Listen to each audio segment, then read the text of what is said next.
together with the Australian group, we have examined existing literature and framework for measuring teaching effectiveness in universities. And we identify common teaching criteria and standards used in Malaysian and Australian universities. So we are at that point. So we have already gotten the results for that. So we would like to propose next on a common framework to be tailored for each university, identify and implement one or more applications of the framework and evaluate the effectiveness. Even for the, it was a very big study for the Australian to come up with their framework. But the framework is not actually subscribed by many. Yeah? But it can be referred by each individual institution when they actually come up with their criteria and standards. It's not something like you come up with the framework and everybody is going to use the same framework. So again, we're not talking about one size fits all. Maybe USM has some ways, and there are certain priorities that they want to set in determining each of the criteria. UPM or UTM maybe has different ones. So we have done stage 1, stage 2. Almost we have another year to go. This is a 2-year study. And later we will meet our Australian counterparts and come up with the how to modify and to customize the Australian University Teaching Criteria and Standards, or AUTCS framework.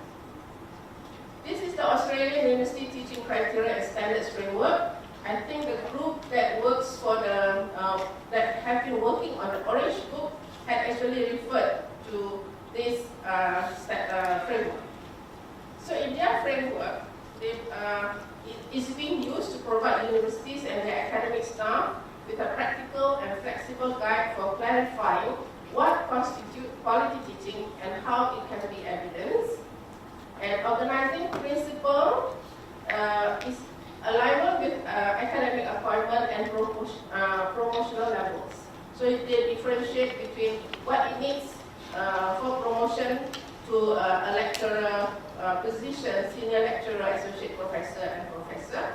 And for each of the criteria, the framework suggests standards of achievement that might be applied to each promotional level. So the AUTCS contains 7 criteria with underpinned research definitions and principles of quality teaching. And it has been tried out in 5 Western Australian universities and selected Australian universities. And participating universities were asked to share their implementation experience and lesson learned with the sector through the contribution of case study. And the selection of the criteria and indicative standards was informed by an extensive review of the literature, scans of the Australian, New Zealand, and selected US teaching criteria, and reference to the UK Higher Education Authority Professional Standards Framework. So these are the 7 criteria. The first criteria is on design and planning of learning activities. The second is on teaching and supporting student learning. Third criteria is on assessment and giving feedback to students. Fourth, developing effective environment, student support and guidance. In 5, integration of soccer. We have been hearing a lot about that. Research and professional activities with teaching and support of learning. Criterion 6, evaluation and practice of CPD, which we have not been hearing very much. You prepare yourself to be a good teacher. Surely you would have to have some kind of training. So the CPD, you would have to undergo some CPD programs and also professional and personal effectiveness. So these are examples of the AUCTS framework. I'm not sure if you can see it, but you can actually Google. So what they have is, okay.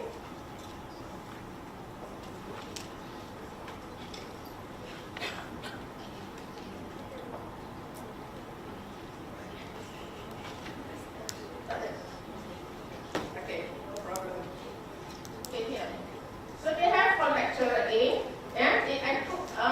in all our institutions we differentiate between the different levels and what is expected for each one of the levels. So for lecturer A, talking about criterion 5, let's say integration of SOTL, research and professional activities with teaching and support of learning. SOTL is important because this is evidence-based practices.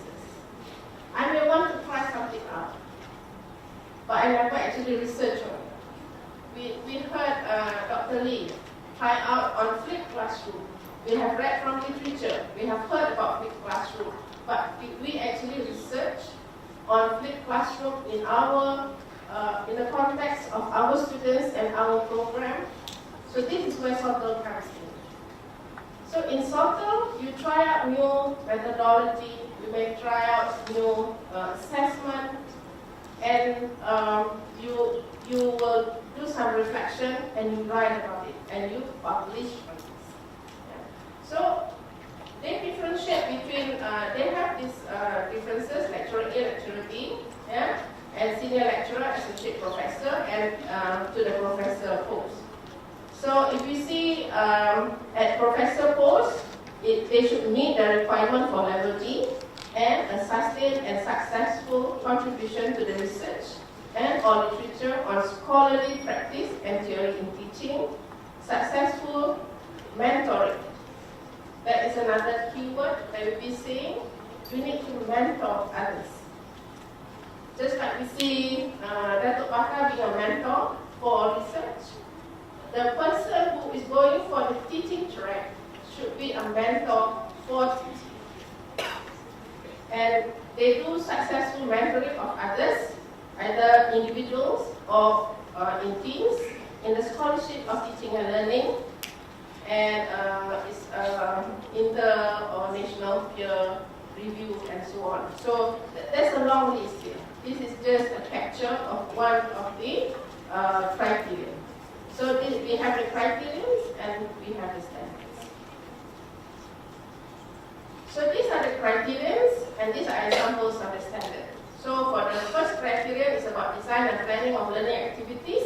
It will include planning, development, and preparation of learning activities, learning resources and materials for a unit, including coordination, involvement of leadership in curriculum design and development. So that is something that actually when I first saw it, I think we are not assessing very much on that, involvement or leadership in curriculum design and development.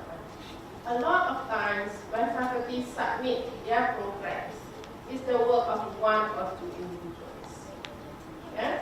They should be recognized as an expert and their contribution to the program, yeah, as one of the standards to be used for the first criteria.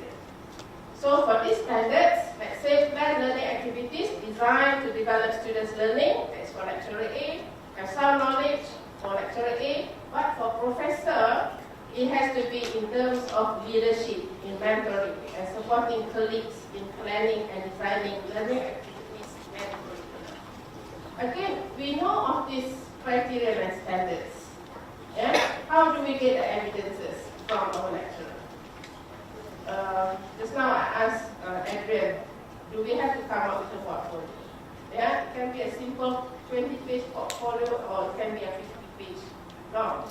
But bottom line is, how do we gather all these evidences if they do not come up with a portfolio? For the National Teaching Award, we have been asking the group many times. Prof. Karim is one of the evaluators or the judges for that. Yeah? Is there any other way? Because it's very taxing, very time-consuming for the lecturers actually to gather all the evidences for the teaching award. But this is the same. There is no way that you can actually do this without having a portfolio because you cannot get evidences. Second criteria, teaching and supporting student learning. How do you support student learning? So student-centered approach for lecturer A, range of teaching is undertaken, yeah, different levels, models, and so on. But if we see for professor, they should be able to establish effective organizational policies or strategies that promote and support others to deliver high-quality teaching and support student learning. So that's at the level of asking or applying for a professor. I mean, they should be able to come up with policies and strategies or help establish the policies and strategies to promote and